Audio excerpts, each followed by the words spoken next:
I really should not be doing this, but I kind of have to now.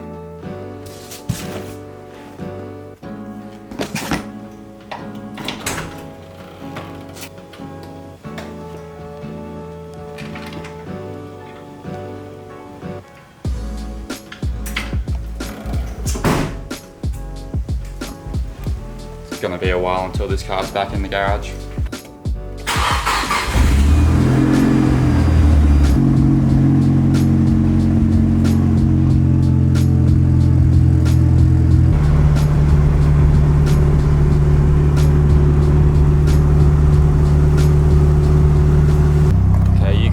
I'm not gonna believe this.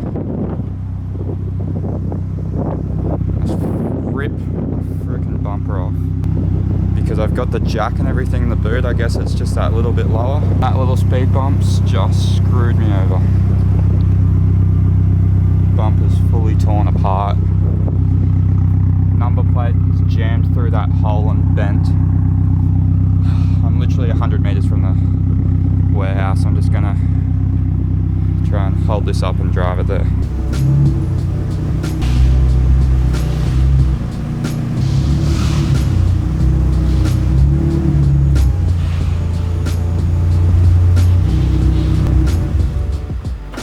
I actually cannot believe I've just done this, like,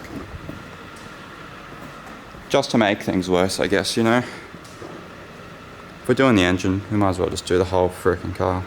Anyway, I might as well show you guys before I start stripping this down and make it not run for a few months why I'm doing it. So I'm going to start it up for one last time and give you guys a good listen. So basically anything above 3,000 RPM, you'll hear a bit of this.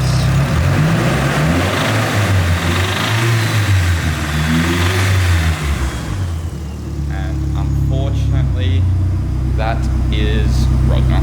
So we'll shut her down. And that is it. This is where it will rest for who knows how long. Now, as you saw earlier, I already had some parts, but I've got a lot more to order before this thing's going to be running again. So pretty much my plan is I'm going to pull the motor out myself in here and probably build it myself as well. Not only will it save a lot of money, but I think it'd be super cool to do. I think the SR is a relatively simple engine, so as long as I get everything machined properly, I think I'll be able to build it myself. And just so you guys know, I have genuinely zero mechanical experience before this. So it's going to be a bit of a fun ride, but I think I'll be able to do it. It's been almost a month since this thing hasn't been driven, since the knock started, because I've been waiting for this space to free up. This is obviously not mine, by the way, but I'm privileged to have access to use it. Pretty much in the month that this thing's been down, I reckon I've done enough research, watching YouTube videos, Facebook pages, everything, that I think I can build one, but I guess we'll see how it turns out. We'll be taking it step by step anyway, not in a rush to get this out of here, so we're good in that aspect. So I guess it is time to begin. Just gonna have to start stripping the engine bay down. My dad is gonna come very soon and help me rip this bonnet off, because I can't do that myself. And then I'll just start pulling stuff out of the engine bay, draining fluids, and getting this motor close to being pulled, because that thing needs to be disassembled before I can order pistons and stuff like that and actually get this thing properly underway.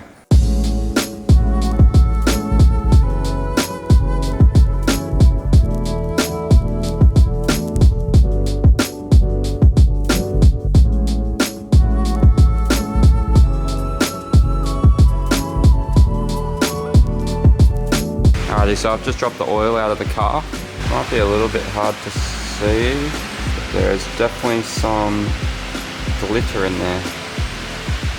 But yeah, I guess that confirms the suspicion, so I'll just start draining coolant and start pulling everything else out.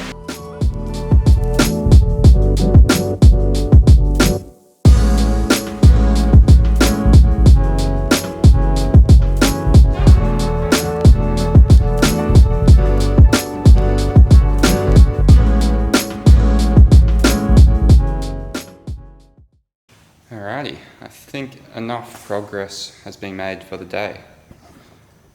I've got radiator out, all intercooler piping, intake, everything like that. Here was the carbon canister, which is not going back in. And actually pretty much all of this won't be going back in. So because I'm going to be getting new intercooler pipes all made up, because they're going to have to be different anyway for the top mount turbo. This radiator is just gross and I want to upgrade it anyway, so a new one will be going in there. I don't even think I'll be using that fan shroud, so honestly pretty much everything I've pulled out will not be going back in. Even the airflow meter on there won't be being reused because I'll be going an aftermarket ECU.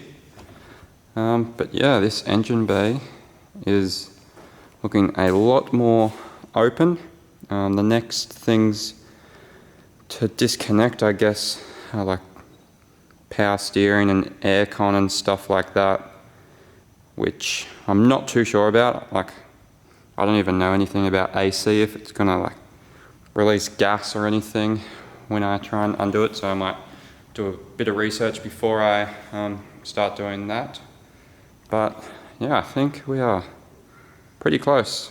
I really love just being able to have the car here and just chip away at it, do it at my own pace, but pace seems to be pretty good so far. I think for today that's enough working on the car. Now I want to set this engine stand up, which I just went and bought, so it is ready for when the SR20 comes out. Can chuck it straight on here and begin stripping it.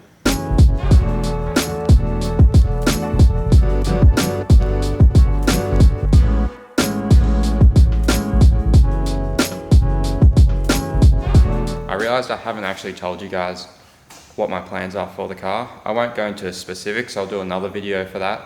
But basically, it'll be going full forged internals with an aftermarket ECU, new fuel system, new turbo, manifold. I figured might as well just go all out while it's got no engine.